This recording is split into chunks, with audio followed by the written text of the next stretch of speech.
Hi everyone, welcome back to another episode of Editing 24/7. In this video, we will be learning how to download PicsArt application on your PC.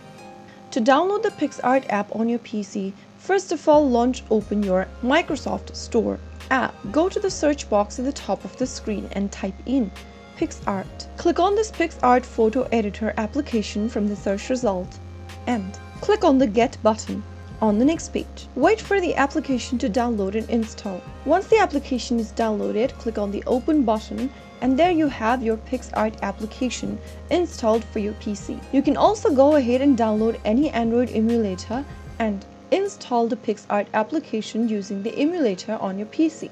So that's how you easily download PicsArt application on your PC. If you found the video to be helpful, go ahead and give us a thumbs up. Don't forget to subscribe to our channel by hitting the subscribe button. Press the bell icon so that you'll never miss another upcoming upload from us. I will be back again in the next video. Thank you for watching.